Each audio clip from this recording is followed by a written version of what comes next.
欢迎收听 AMpm 交换日记，我们来聊天。好哦。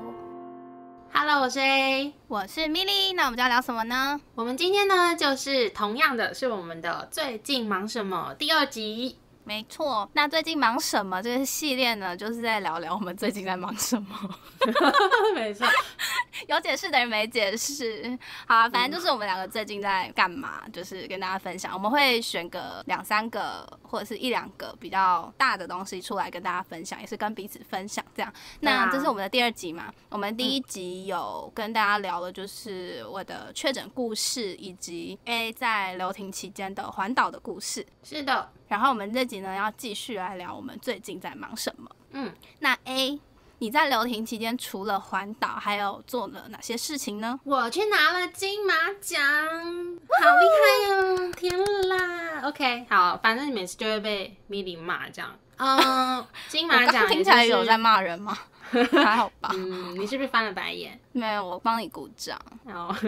好啦，马上来跟大家分享，免得我又不小心讲太多。就是呢，在留停期间，因为其实本人我呢将近30岁，然后30岁，然后我其实都还没有去离岛旅行过。一般来说，可能一般上班族会请1天假，然后接着6日，然后3天2夜这样。然后可是呢，那其实是有一个相对的坏处，我觉得缺点啦，就是因为大家也都是这样想的，所以其实人潮就会非常的多。所以其实这次的离岛旅行呢，我是去了金门跟马祖。我在4月初的时候去金门6天5夜。其实算非常长，很久欸。对，因为其实大家几乎都是排个3天2夜或者4天3夜，但是呢，其实我非常非常喜欢金门这个地方，喜欢到我觉得即使我排了6天5夜，我好像都还是很想再继续待在这个地方。那金门就是我第1次的离岛旅行，然后这个旅行其实蛮临时起意的，临时起意到大概是出发前的1个多礼拜，我们决定，然后火速的在1天之内决定了机票跟住宿，因为我是无业嘛，然后他也是要转换工作的，我们有一个比较长的时间可以来做一个弹性的安排，然后我们就很陆续的密集的把我们的行程给讨论出来，我觉得我们非常的有效率，我们还开了 Google 的共用文件，在上面编辑我们的行程表。好，我觉得在这个6天5夜里面，对不起，我讲错了，其实金门我们是去5天5天4夜。好，那在这5天4夜里面，其实我最常脱口而出的一句话是发自真心的说我爱金门，就是金门它作为我第1次的离岛旅行，然后也会让我不管到哪里好像都可以惊呼，就是哇我太爱金门了这种。其实我觉得旅伴是非常重要的，在这一次5天的旅行里面，其实我觉得假设是100分的话，有了我的旅伴就是200分，哇，非常完美，很高的评价。没错，我跟我一个好朋友一起去，然后金门我们还有一个研究所的同学，然后跟我们也很好，我们2个有一起去金门找他，然后有部分的行程都是我们3个人一起行动。那我觉得非常喜欢跟他们在一起旅行，然后还有探寻金门几个景点的这种旅行经验，我觉得非常的开心。在我的印象里，我觉得金门人都是非常热情，希望可以好好招待来的客人。所以其实在这几天当中，我们也是有受到就是我的同学还有他的妈妈的招待啊，然后还帮我们代买就是在地人知道喜欢吃的那种面线，然后还吃到好吃的贡糖，然后他们还送我们就是我觉得非常特别的高粱味酒精，就是你知道在金门喷就是买我们那种75% 的酒精啊，喷出来是有高粱味的，很特别。那个是在台湾我还没有闻过的味道。那第1天的话，其实我们在松山机场集合，可是其实这是我第1次真的很有印象的国内线。小时候其实曾经有飞过花莲，可是那已经是有点小了。然后其实我真的比较有印象的就是这一次。然后我们也是非常非常的幸运，因为在这一个旅行之前呢，也是连续台北下了好多天，我记得好像有将近快1个月的雨哦。然后我们要出门的这个礼拜就放晴了，然后金门的天气也是非常的好。然后到了金门之后，其实我们比我们预想中的早到了金门。大概几点啊？我们中午到的。然后那个机车行的老板，因为那个机车租借是民宿的老板帮我们租借的，那他们好像在金门当地是有公定价，好像一天统一就是400还是500，我有点忘记。那个老板非常的好，就是他会到机场去载我们到车行，然后还载我们去把行李先放到民宿，因为还不能 check in， 然后再载我们去车行牵车，我们就直接骑着车就可以出去玩。然后等我们要回来的时候，行李就是已经在那个民宿了，非常的方便。而且回程的时候，他也是帮我们先载行李到车行，然后我们还完车，直接就是上他的车去机场。我觉得真的是非常方便的接驳方式，然后也很感谢民宿的老板跟车行的老板。那在金门刚好就是分不同的区域来玩。那第一天我们就是在金宁跟金城这2个区域，然后我们吃了非常多天的豆花，就变成金门的豆花猎人。因为我真的觉得你在热热的天气里，然后来上一碗糖水豆花，真的太赞了。然后我们还发掘了好多好吃的东西，有那种比较新开的小店，那种比较文青的小店，也有那种在地的老字号的那种小吃，我觉得都非常的好吃。然后我们在第一天就爆买伴手礼，因为其实我们这一次的行程排得非常的满，我觉得如果我们经过没买，我们之后很有可能还要再花时间去买伴手礼，可是有可能到时候因为赶行程就没有办法很顺利的买到伴手礼。所以其实第一天有经过，我觉得我们就干脆弹性变化我们的行程，就是去买，然后买了很多的牛肉干，然后买了贡糖，这2个都是我超爱的。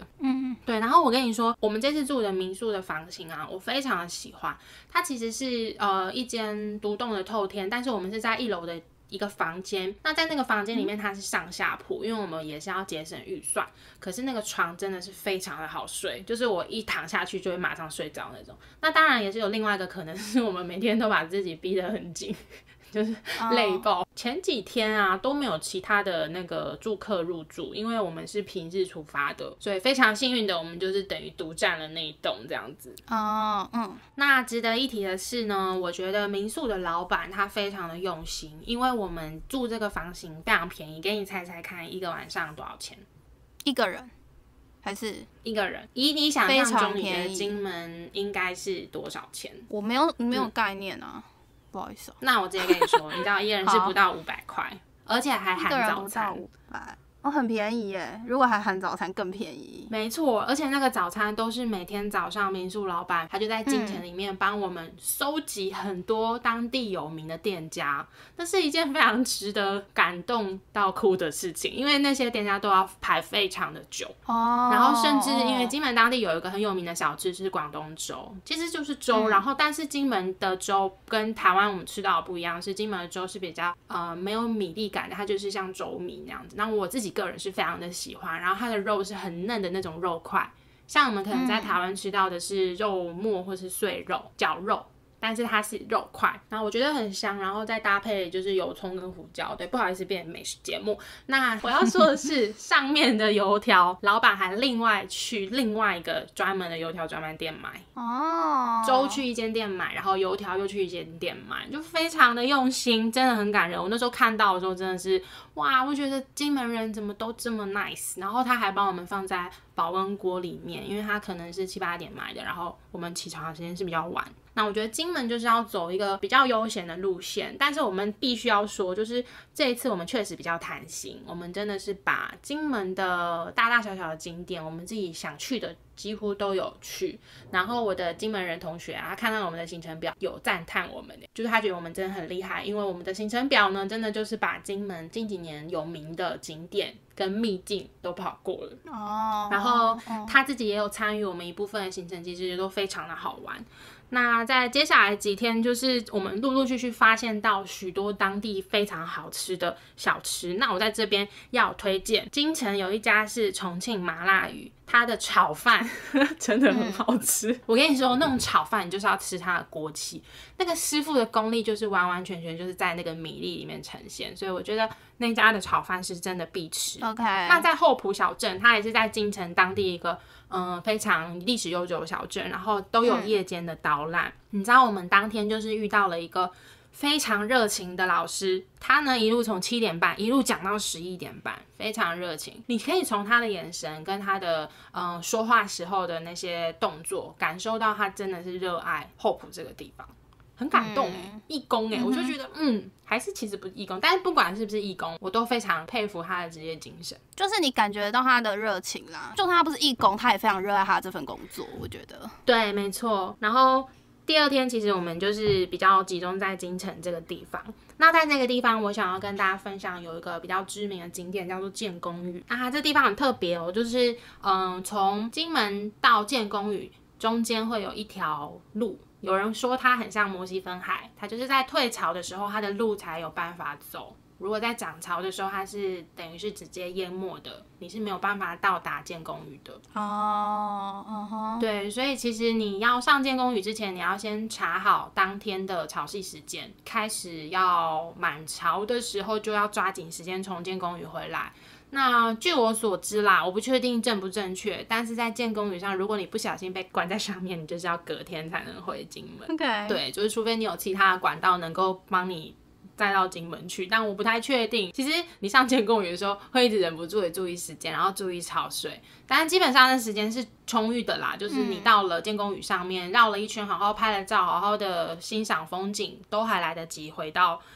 金门。那好像蛮有名的，很有名啊，很有名。然后它上面有一个超级大的雕像，是郑成功的雕像，蛮壮观的。然后就是郑成功的雕像望向海面这样。我在上面真的是杀了蛮多张底片，因为怕被关岛，所以我们就趁涨潮前赶快离开，然后就跑了好几个地点啊，比如说像水头聚落啊、金水国小啊、德月楼等等等的。因为其实金门啊有很多的沙滩，我想要跟大家分享是金门的沙滩是我目前最喜欢的，因为金门的沙子是属于那种细白沙。我那几天感受到的啦，细白沙，然后很舒服的质地，然后不会让你觉得湿湿脏脏的。就是坐在海边，然后远远的，如果是夕阳时间的时候，你就会看到太阳从海平面这样降下来。我非常喜欢在金门的沙滩上面发呆，其实应该可以说是所有这5天里面我最喜欢的行程，就是在我现在想要推荐的这个欧错沙滩上面散步。然后欧错沙滩它有名的就是它有一个战车横躺在那个沙滩上面，那也就是说等潮水退去的时候战车就会出现，然后涨潮的时候战车就会被淹没。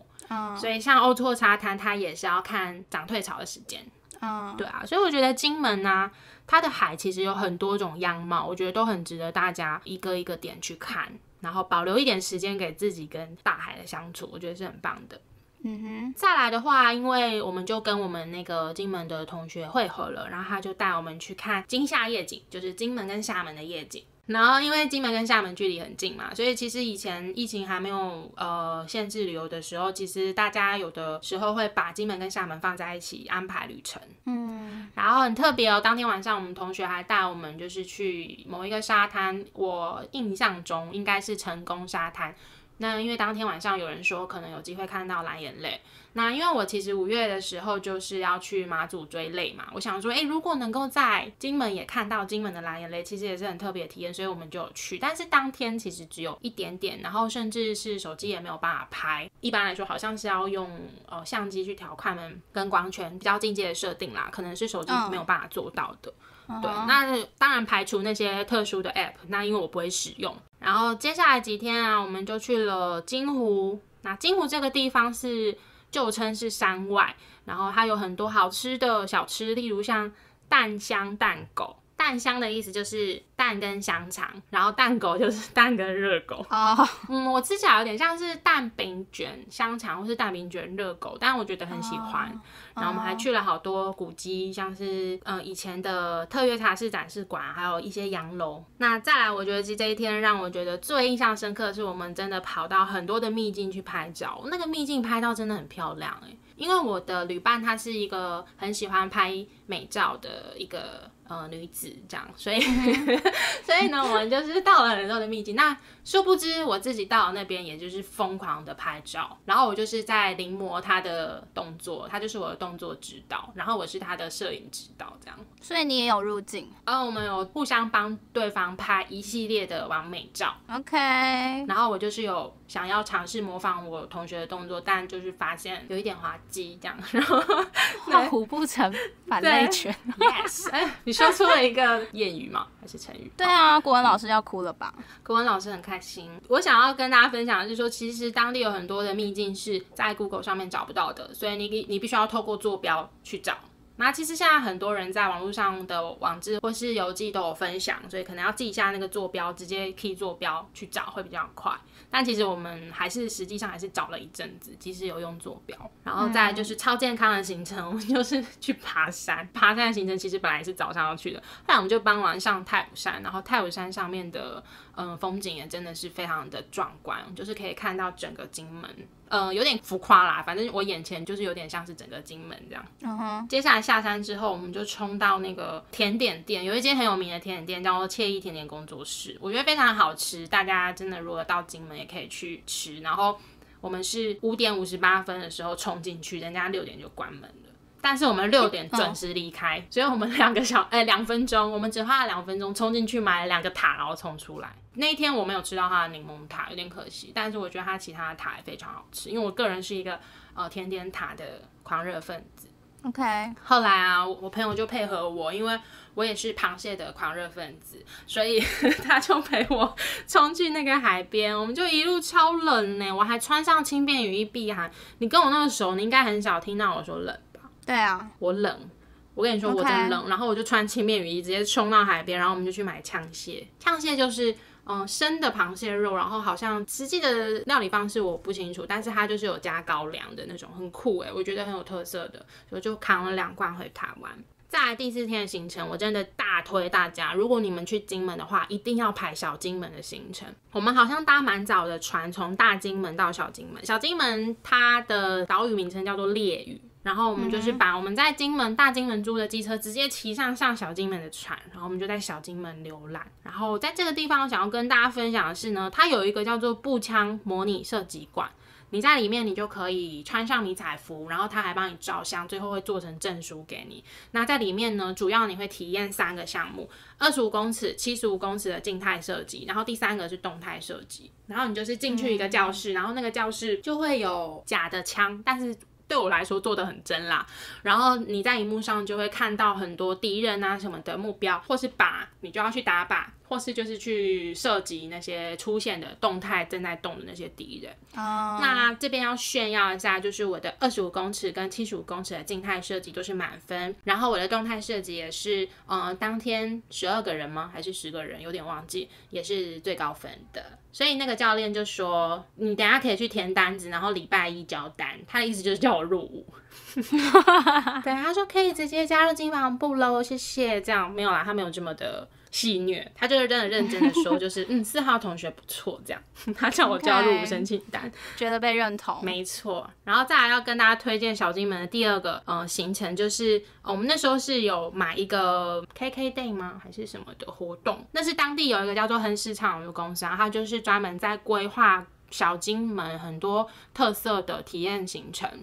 夜间导览啊，或是水弹射击啊等等。那我们这次报的是水弹射击，水弹射击非常好玩，非常刺激哦。就是它就是直接在一个有点像是废弃的军事基地，然后有碉堡，有高有低有阶梯，然后我们就是穿上迷彩服、防弹背心，然后戴上钢盔，戴上护目镜，然后带上枪。那枪里面打出来是水弹，水弹有点像是我们小时候不知道你有没有玩过水晶宝宝的强化版。比较硬，可是它打到那个人体的肌肤其实还是会痛。你就是直接在那个军事基地里面玩枪战，分2队，非常有趣。我还就是大跌倒，然后裤子整个磨破这样。所以它是会痛的。近距离射击，你如果被水弹射到还是会痛，但我自己觉得没有像气弹那么痛，它就有点像被橡皮筋弹到的那种感觉。OK， 对，我觉得非常有趣，所以大家去小金门可以去体验看看这2个行程。可是我觉得像这种是不是跟自己好朋友玩最好玩呢？我们那个时候是我们3个嘛，就是我跟我旅伴跟我们的金门同学，我们3个人，然后现场应该超过40个人哦，分2队。它不是那种小的，就可能有些可能8、9个、10个以内的那种。对。不是，然后他是还是其实我记得我们2队加起来人数超多的，然后因为就是各团嘛，然后所以你会跟陌生人同队。我觉得大家在那个当下，只要是同队都非常的团结。虽然我的第1局是被自己人不小心射死了，但是一射死你就要出局，然后他那个钢盔是可以计算你现在被射了几发，还蛮有趣的。我很推荐大家去玩。然后再来回到金门之后，当然就是累惨了嘛，我好像全身都是淤青耶，然后累到一句话都说不出来。对啊，但很快行程也到了尾声，我们就要到最后一天是金沙。然后金沙我觉得非常的幸运，就是我们因为它有一家店很有名，叫做闽式烧饼，我们是买到最后几个。不免俗的，我们也是在那趟旅程就是寄给彼此明信片。然后去了好几个碉堡，然后还去了京东电影院，然后去了完美圣地沙梅摩洛哥。其实我觉得，跟我想象中的不太一样，但是实际到那边之后，我们还是拍出了很多搞笑的照片。是搞笑，不是完美。我的部分，我觉得我此生与完美之路无缘，这样就我有一种别出心裁的动作，但我同学说我看起来像在搭捷运之类的，然后手这样子半举那种。对，他说我看起来像在搭捷运，超过分。对，然后这一天其实最完美的结尾是我们在东村站车。跟东村沙滩，东村是一个村落的名称，然后在东村的这个村落里面有一台没有在使用的战车，然后它的旁边就是东村的海滩，很有故事的感觉。我不知道它实际上是怎么样，但是我自己会很喜欢这种战车跟海滩的组合，然后而且在那里你可以真的保持心情的很平静，就是你会感到很平静，原因是因为你手机会完全没有讯号。然后你有的时候还会收到陆委会的关心简讯，可能你会被盖讯号之类的。对啊，所以其实这5天的金门行，我觉得我真的很喜欢金门的海，还有它的海滩，然后晚上的星星非常的漂亮。然后虽然蓝眼泪没有看到很多，但是我觉得那种等待的过程也是非常值得回忆的。然后最让我们最喜欢的就是金门人很热情好客的那种性格。我跟你讲一个例子。有的时候我们可能在路上 murmur 就说，现在烧饼是没开了吗？还是卖完了？我们只是2个人在讨论，或是自言自语而已哦。你就会发现前面那个人会回你，就说没有啦，他等一下就是还是会有，他现在只是先炸芝麻球这样。就是其实好像别人都听得到你在讨论什么，然后他们都会很热心的告诉你你的疑问。然后比如说我们2个就会看着地图就说，欧错沙滩是要怎样骑啊什么什么的，然后就会听到距离你可能3公尺还是2公尺的阿伯就会回你，这样我觉得非常的有趣。好可爱，也很可爱的是什么？这样你骑车骑一骑，你就会遇到很多的牛，黄牛啊或是水牛在路边。然后好像一户人家自己都会有养牛然后我们去高坑的路上呢，然后就好多牛，然后不小心就是脱口而出说：“天啊，好多牛肉干！”你知道高坑牛肉干很有名吗？我不知道然后高坑那个地方就养了超级多牛，然后我们就瞬间大笑，因为我真的无心讲出来。对，我同学觉得我非常的失礼。所以其实这一次的金门行，我觉得我找不到缺点呢，而且我金门他们就是非常用心的在观光规划这一块，然后你旅行上面是非常舒适的而且我真的要必须大力的赞赏，他们好多的参观景点都不用门票，真的太友善了。然后你很多地方你都可以随处找到洗手间，而且都维持得很干净，这是我觉得金门非常棒的地方。喜欢金门的地方真的讲不完感觉得出来。喜欢，我真的很开心。我第一次的离岛的经验就是金门，然后有好的行程规划，然后遇到的人都很好，然后有很好的旅伴，吃到的东西也都好好吃，然后遇到的动物也都很可爱。以上 OK。我后来想到我自己的第一次离岛应该是绿岛然后是跟我高中同学去的，还蛮久之前，应该是我们大学时期的时候。我还没有去过之后有机会再来跟大家聊那时候发生什么事情。其实我很想去兰屿，因为我的一个同事一直跟我推荐兰屿，他一直跟我说，因为他好像把台湾的离岛全部玩完了，然后他一直跟我说他觉得兰屿是最漂亮的一个岛，然后他一直狂推荐我，所以之后如果有机会的话，我也很想去兰屿。但是听你这么一介绍，金门看来也是得去一下了。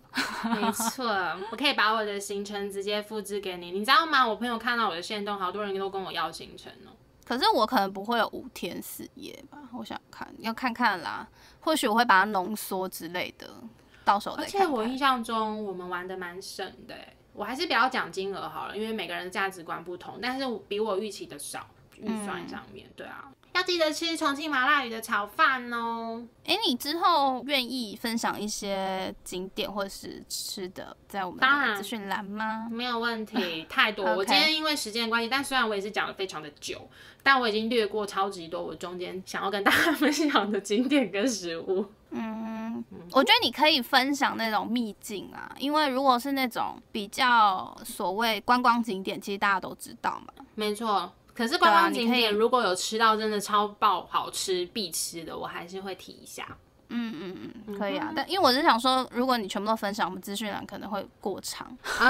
好的，有可能，非常有可能。对你把你真的超级无敌推，我知道你都很爱，但是应该还是有更爱的，然后跟那种真的比较不是在观光景点上面的东西，跟大家分享一下好了。没问题，谢谢大家听我分享金门。那我们这集就到这边咯。没有啦。因为其实你应该还有省略很多啦，我想。对，要讲你自己可以当一集，不应该把它摆在最近忙什么，应该就直接把它摆什么金门之旅。对，没错，你真的太懂我了。我真的有太多好吃景点想要跟大家分享。虽然我知道对于一些人来说，可能他们已经去过了，对他们来说可能不是那么的惊喜。好了，惊喜，但是我真的太惊喜了，连一个炒饭我都超惊喜，因为真的太好吃。对，没错。来说说你吧。我最近其实这也不最近了啊。真的要讲最近的话，我应该会讲《怪奇物语》，但是《怪奇物语4》呢，我又想要把它拉在别的主题讲，所以我就想说，我来讲讲我前阵子刚看完的一个韩剧，叫做《黑狗》。然后我知道，它不是新的剧啦，可是我记得我知道这个剧，然后到它有在 Netflix 也是有一段时间了，所以我算是回去看这部剧这样。然后呢，因为其实我跟韩国的演员的名字没有到非常熟，然后我因为没有特别做功课，我就不跟大家讲，就是到底是有谁演，会太不负责任。反正这种资料大家自己去看就知道是谁演的嘛。女主角应该是叫徐玄正吧？有这个女生吗？有的。OK， 好，那我就讲女主角叫徐玄正，还有另外一个女生，我真的不知道她名字，然后我又没有做功课，真的很抱歉。反正我觉得他们的演技都很好。然后其实我之前就听过徐玄正，只是我好像没有看过她演的戏。这部应该是我第一次看她演的戏。好，黑狗呢，我大概讲一下，它其实就是在讲一个约聘老师到学校的一个故事，好像很烂，听起来好像还好。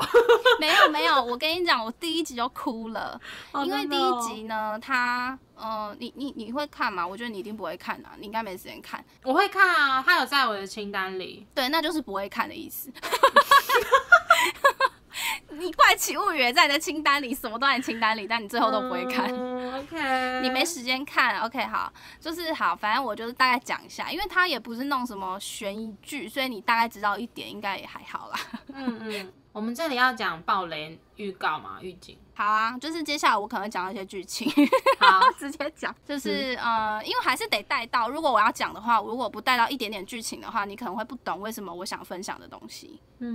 对，就是如果大家想要无雷的观看这部剧的话，你可以跳到我们可能后面聊分享。算了，你都不要听好了，你听完金门就可以走了。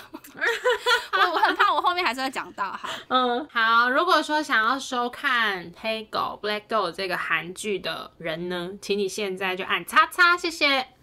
对，无雷啦。如果有些人不介意嘛，好，反正就是他在第一集的时候，徐玄正那时候还是。我忘记是国中还是高中生，就是他还是学生，然后就是他们好像是去校外教学，然后其中一个约聘老师也有跟着去，然后后来他们在过隧道的时候就发生了一个意外，讲简单就是出车祸，然后后来学生都有逃出来，然后因为徐玄正在那个时候脚受伤，所以他们在点那个学生人数的时候就发现就少了徐玄正这样子。我一直讲他演员的名字，因为我忘记他在戏里面叫什么名字了。需要我帮你查一下吗？可以啊，你可以迅速帮我查一下吗？我来查一下，我来看一下。A few moments later， 徐玄正饰演的是高荷娜。这边顺便跟大家补充一下，另外的女主角叫罗美兰，她也是很会演的一个女生。好，就是高荷娜呢，她那时候是学生时期嘛，我刚刚不是讲他们在清点人头，就发现找不到高荷娜，然后那个时候其实应该是消防员，他们说就是叫大家不要回去那个隧道，就是车子那边，因为就是会爆炸。可是那个她叫金英和。然后那个金老师呢，他就是想到那个学生还在里面，所以他想要回去救他。反正细节不讲，最后那个高荷娜跟进去帮忙的消防队员都有出来，有顺利出来。可是最后金老师在里面就是爆炸，他就过世了这样。然后金老师过世的时候，就是他们不是会有一个那个灵堂嘛，然后高荷娜就有去。算是那种什么上香嘛之类的，然后他当下就很震惊的发现一件事情，就是原来他的老师是约聘老师，因为好像在学校都不会跟学生说他们是约聘老师哦，对，然后连那个过世的老师的妈妈跟太太，就是他老婆，都是当下才知道，原来他的先生儿子是约聘老师。那为什么知道呢？就是因为保险理赔不给理赔。就是如果你是约聘教师的话，很多的权益是没有办法遵照，可能是法律还是什么的，就很多东西都没有。但是其实他在做的事情跟老师没有两样。然后他甚至为了救学生牺牲自己的生命，所以当下应该就是当下吧，如果我没有记错或理解错的话，高荷娜就决定他长大要当一位老师。对，然后后来高荷娜就是顺利的当上了也是约聘老师，然后这出剧就是着重在高荷娜当了约聘老师以后呢，到这间学校以后的职场故事。哦，他是着重在职场故事，不是他的教学方面是吗？还是都有？我自己会把它归类3大类，就是你的个人生涯、职场跟教育。那我觉得它最主要应该还是 focus 在职场，只是它有谈到一些你的个人生涯的取舍跟教育体制的探讨。对。那我就先从我觉得占最大一部分的职场这块开始讲好了。首先就是我觉得他也蛮着重在正职人员跟约聘人员的一个探讨。那你也知道为什么我会很有感这样子，对，就是约聘人员的辛酸，真的是只有你做过约聘人员你才会懂的。就是你可能做的事情跟正职人员其实并没有相差太远。当然每个人职务不一样，但我是说你都是在为同一间公司，或者是像他以他来讲，就是为同一个学校为学生做一样的服务或者是工作，但是你就是会有权益上或是福利上的不同，这样子，你心里不要想说，那你就努力成为正职啊。OK，I know， 所以我一直说我没有想要很政治正确的聊这件事情，就是约聘这件事情在这个世界上就是存在。所以我就是要单纯的说这2件事情有一些很不公平的事情。我知道你就是努力成为正职，但是你知道每个人遇到的状况或者是社会的现实的状况，不是有时候不是说你想要成为正职就可以成为正职的，就是你知道道理人人都懂，我们都知道，那你就努力成为正职，这我们都懂，好不好 ？OK， 好，然后再来就是我觉得不论是你在哪里，只要你进入社会，你就会发现一个公司的组织。还有就是派系这件事情派系真的是太可怕，有时候真的是你跟对派系你就是上天堂，然后你跟不对派系，就是你即使你做的事情是以这出剧来讲，就是做的事情是为了学生好，有在跟对派系的人，他们其实只是敷衍了事，可是他们的成绩或成效可能就是比你高。我刚刚提到罗美兰这个角色，罗美兰这个角色呢，就是高荷娜进去约聘教师之后，他所待的那组的组长。那组叫什么组呢？升学部。然后他在里面是，我就讲升学部的组长好了。就是升学部的组长底下的组员呢，就是有高荷娜，还有另外2位男老师。然后他们2个都是属于不喜欢站派系的人。如果要不是有他们组长在的话，他们会很孤立无援。可是他们组长很罩他们，然后因为这间学校的校长也很，我想想看要怎么讲，他算是站在这个升学部的组长这边的。可是因为身为一个校长，你又不能太所谓明目张胆的分派系。可是他自己知道这个组长是一个非常替学生着想，然后愿意去做事的人，这样子。对，所以其实在这出剧你也会看到很多派系之间的斗争。然后再来就是所谓谣言，因为其实高荷娜进入这个学校呢，因为虽然你是约聘教师，可是你要经过考试嘛。然后因为他其实在考试之前，他并不知道这间学校的教务部的部长其实是他的舅舅，但他并不知道这件事情。可是那时候就在校内开始传谣言说，他就是靠走后门进来的。但是其实走后门是别人，根本不是他。只是那时候他就一直被这个谣言所影响。就是因为我自己在职场也会常常听到一些事情，然后那些事情也不知道是真的假的，可是大家传来传去，就是讲到最后都好像变真的。你懂吗？就是谣言的可怕，3人称呼，对，真的很可怕。我是觉得认识一个人不要透过别人的嘴巴，我觉得啦，就是你眼睛都不一定为凭了，有时候你看到都不一定是真的，更何况你是透过不知道传了多少次的谣言去讲的一件事情。对。然后我很印象深刻的一件事情就是高和娜刚进去的时候，因为第一他刚进去的时候就已经被人家说是走后门了，然后他又是最菜的。他们有一个制度，就是他们都会有一个一起合作的导师。比如说我教1到5班，他教6到10班，然后就是会互相配合，或者是反正他们就是要互相合作的关系。然后那时候他就被分配到一个最难搞的老师，因为大家都不想要跟他合作。然后那个时候他的组长还是谁，我有点忘记，反正是他们那一组的人，我忘记是另外2个男老师还是那个组长，就讲了一句话，他说在社会上生存，配合别人也是一种能力。哇，我真的对这句话非常印象深刻。然后反正总而言之，我觉得高和娜就是靠着他自己，他一开始也是吃了很多闭门羹啦，他也曾经想要反抗或者什么，后来他用他自己的方式找到一个跟这个老师和平共处的方式，甚至最后这个很难搞的老师就是还会主动来就是关心他或什么的，我是觉得蛮厉害的啦。再来就是我觉得也是最有感的，我相信你也会非常有感，就是好的主管跟同事真的是太难得了。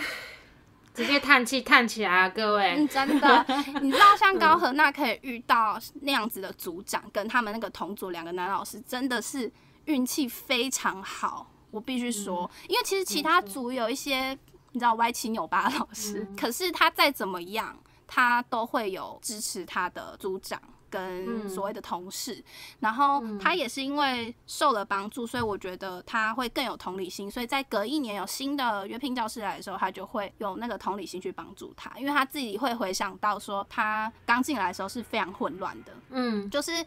我这边说的好的主管跟同事，就是在剧里面他并不是那种所谓手把手带你，他其实是有点让你自己去摸索，可是他会给你一些关键的提醒或者是帮助。所以他其实一开始也是自己摸索了很久，他也不是那种所谓每一个都告诉你怎么做，告诉你怎么做，然后一步一步教你，一步步带你的那种，他也不是这样。对。聊完职场，我们就来聊教育。教育呢，其实我觉得应该不是只有韩国，台湾也是会一直在聊的，就是所谓资优班这个体制。因为你知道，就是所有学校都要拼升学率嘛，然后这间学校也不意外，然后再让他们也不是一个所谓在他们那区嘛，不是一个特别有名的学校，而且你看他们有带升学部，所以其实升学部更会扛那个升学压力。然后那时候他们在剧里面就是有一段时间有创资优班，可是资优班就会带来非常多好的坏的反应，那家长一定会反应很大嘛，就觉得说为什么好的资源全部给资优班，那我的小孩怎么办之类的。那就是资优班到底有没有一个存在的必要呢？我觉得在这部剧里面你也会看到很多他们的探讨，跟从一开始怎么做到后面他们心境上的改变，都可以在剧里面看到。我觉得也是一个蛮值得深思的问题。虽然我没有在教育界工作啦，一开始都觉得对啊，可是到后面你就会跟着我自己会跟着高和娜去转换心境，然后去想说接下来我想讲的就是老师和学生的关系，就是到底怎么样算是一个好老师？你是比如说以台湾来讲，教出很多升台大，对成绩好的学生才是好老师吗？还是你应该要去顾及到那些其实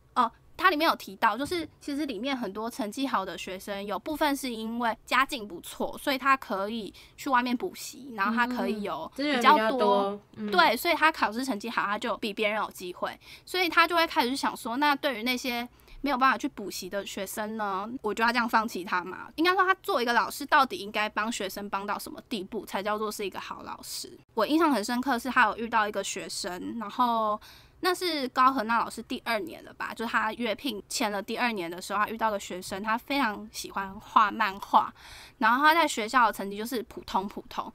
他到最后就是那个学生选择退学，因为他觉得在这个学校就是他有兴趣的领域他学不到，所以他最后选择退学。然后那时候其实高和娜老师就非常的挣扎，就是他到底要不要劝他回来学习，因为他这样等于是高中肄业嘛，对，他还没考大学，他就高中就肄业，他也没有打算去考大学，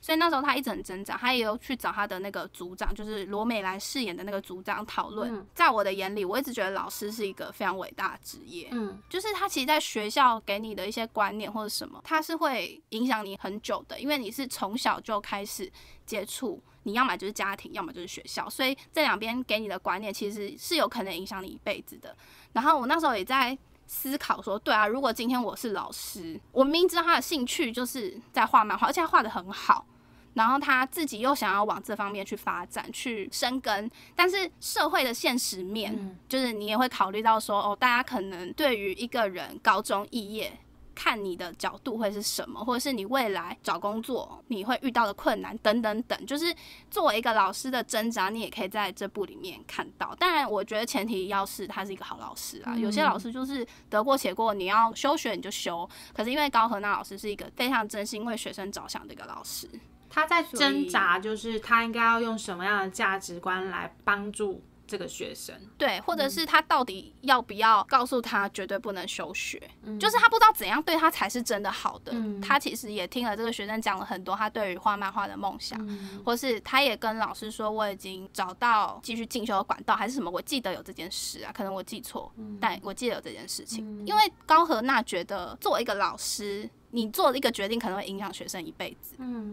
对，但真的是要这种很认真看待学生的老师才会有这样的烦恼啦。没错，好，那最后我想讲一下，他在里面有探到一些，我把它归类在所谓个人生涯的这一块，双薪家庭这件事情，因为其实这在台湾应该也蛮常见的一个现象啦。这边是比较针对那个升学部的那个组长，就罗美兰饰演那个角色，因为她跟她老公其实两个人都是在工作的嘛，然后他们也有小孩了。我刚刚好像有讲说，那个组长是一个对于学生非常用心的一个组长，所以他其实常常工作到很晚才回家或什么，所以其实她在家庭的方面很多真的都是她老公 cover 她。但是有一次就是接近尾声的时候，她老公就是有遇到就是一个还不错的机会，可是她必须到国外工作，派她出差，不知道1年还2年，然后她回来就很有机会可以升职，不然她在原公司就是一直想升职但升不上去，等于比如说那个组长罗美兰饰演那个组长，他就是必须要跟学校申请留职停薪，就跟你的状况是一样的，可是他一申请就可能要申请1年以上，甚至更久。对，所以那时候他就一直在很挣扎，因为他刚好在那一年也就是高荷娜老师的第2年，我不确定，但我看来是他故意安排他自己跟高荷娜老师成为那个合作的伙伴老师，就是我刚刚最前面一开始讲的那个，就是因为他在高荷娜老师身上看到作为一个老师他很欣赏的那个样子，对，然后非常感动。他其实是很想帮助高荷娜老师可以转为正职老师，应该说原本他想要这1年都带着他一起努力，可是因为中间就是因为她老公提出这件事情，所以他就是变成剩半年的时间可以带高荷娜这样。他那时候就一直很挣扎这件事情，因为他原本答应了，算是答应吗？他也不是很直白的跟高荷娜老师说我就是要帮助你考上正职老师这么直白，但是他意思就是我们一起努力看看这种感觉。然后但是因为中间她老公这件事情，那她最后在所谓家庭跟工作上面的取舍，她又想她的小孩什么什么的，她最后是选择跟着她老公出国，最后就申请留职停薪咯。对，但是她是一个非常对于教育非常有热情的一个组长，但是她在最后她是选择跟着她老公跟小孩到国外这样，蛮不同的套路。她在剧里面铺陈，大概你也可以知道，是因为她会一直回想到她对这个家庭的付出，跟她对她小孩的亏欠。然后再加上可能她的小孩有一些在学校有一些状况，她就开始在回想说，她这么努力的在教育界付出，但是她好像忽略到他自己的小孩了。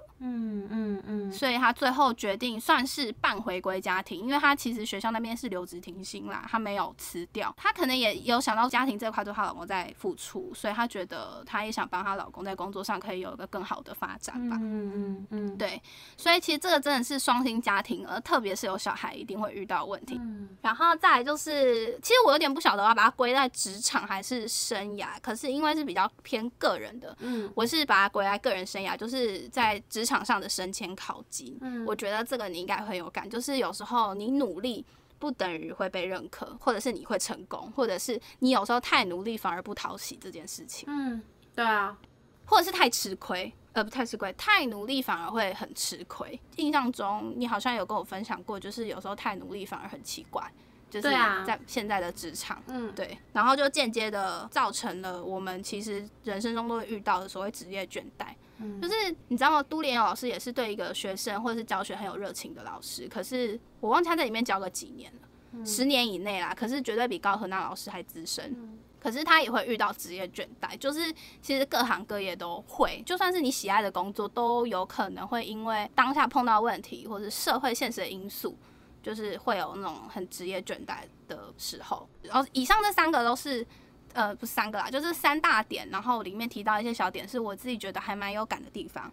然后总结来讲呢，我很喜欢的地方就是我觉得这部剧其实它很写实，它也没有刻意去美化很多事情，虽然还是有一点主角光芒，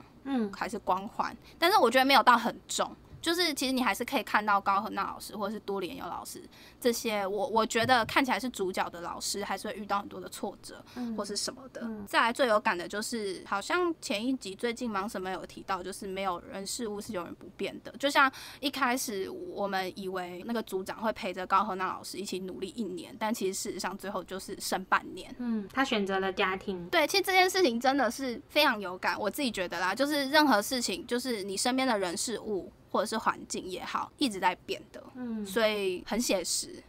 对。然后我觉得它有一个缺点嘛，也不是缺点，对我来讲是缺点，就是它的步调其实蛮慢的，所以我有时候会不小心加10秒，你可以用1.5倍速啊。可是因为我不喜欢讲话变快的那个感觉，对，我喜欢它元素，可是因为它有时候会有一些，也不能讲空拍，就是我懂那个导演想要表达的东西，他可能想要用一些画面去带那个情境眼神或是什么，可是因为我就是一个想要赶快把剧看完的人，所以他在带一些情境眼神的东西，然后可能我只想听主角讲下一句台词在哪里，我就会加10秒。可是这不代表这是个人的那个喜好哦，就有些人会喜欢。像我的话，你知道我会习惯1.5倍速的，就是真的太慢。可是我很少会这样，因为我有点看剧强迫症，我想要就是完整的体验这部剧。但是呢，有一种剧我会加10秒，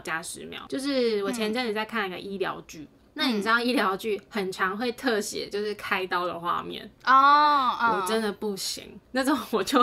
我很怕写，我就一直加到它开完，然后我就会继续看这样。我是那种如果主角没有在讲话，他们就是用意境来表达这个画面想表达的东西的时候，我又想说我大概懂你的意思，我就会加10秒。我很抱歉，但是这是个人看剧的习惯啦。但是我相信，你知道导演他有他自己想表达的方式，但这就是个人喜好的问题。对，这是我唯一觉得算是没有那么喜欢的地方。但是不代表这个剧不好，我还是很推荐这部剧。我相信有在职场打滚过的各位应该都会很有感。就你看这部剧的时候，就算你不是老师或是教育体系的人，我觉得都会很有感，因为其实它就是一个小型社会啊，只要是职场，它就是一个小型社会。对，然后我觉得它里面可以探讨的东西也很多，非常推荐大家去看这部剧黑狗。然后我觉得徐玄正非常的正。好啦，我蛮有兴趣，我应该会去看了。好啦，我会去看，不是应该。OK， 好啦，然后这集又聊这么久了，我都 K 哦。讲什么韩语？好啦，没关系啦，我们这集就这样子，差不多到这边，就是跟大家分享了。我前阵子看的剧，还有前阵子去那个金门，金门，想要说什么？非常跳痛可是我觉得这主题最棒就是这样，因为我们2个人的兴趣，或者是就是因为我们也不是一起共事或是什么的，所以其实我们2个不管是生活娱乐或者是什么都不太一样。可是可以借由这个主题来跟彼此分享，跟听众分享我们最近要忙什么，也是蛮不错的。对啊，我们这样资讯量蛮大的啊，自己说就是金门的旅游资讯，然后还有 Black Doll 的推荐。那我们今天这集的内容呢，就差不多到这边。如果说对于我们的频道内容有兴趣的话呢，欢迎到各大 Podcast 平台搜寻 AMpm 交换日记。那我们的 YouTube 也会同步上传音档哦。没错，那如果你有什么想跟我们分享的呢，或是你去过金门，或者是你看过韩剧《黑狗》的话呢，都欢迎留言告诉我们，或是大家去找我们互动哟。那我们就下次见喽，拜拜。